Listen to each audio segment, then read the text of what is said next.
A transition provides a visual effect when you move from one slide to the next.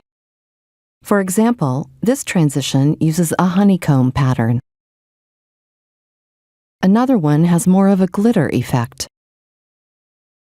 And others look like a page being flipped or a cube rotating. To enhance a transition, consider adding a sound to it, like this.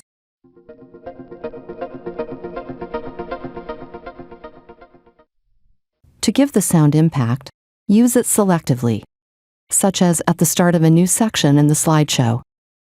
Let's use sound this way. To begin, we click Transitions. I want to transition and sound at the start of each section. So I'll press Ctrl and select the first slide under each section heading: Agenda, Values,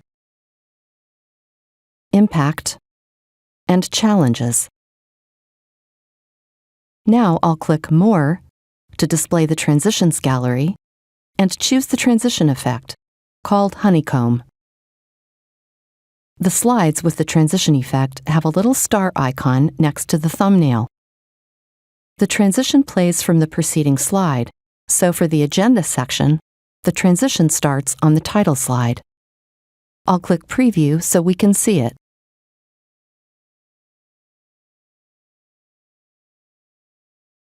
Now we'll add a sound to each slide that has the transition.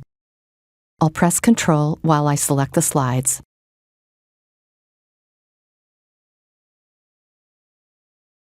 And on the Transitions tab, I'll click the arrow next to Sound.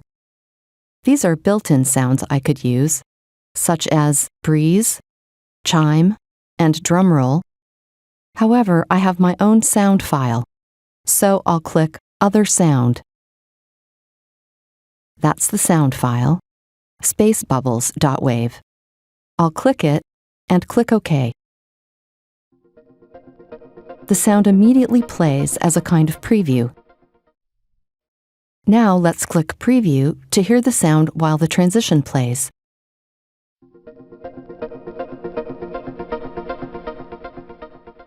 For the audience, this combined effect signals a new section. I'll switch to slideshow view. From the title slide, we transition to the agenda, which is the first section. Then we move to the Values section,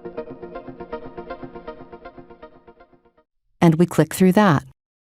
Let's imagine that it has more slides.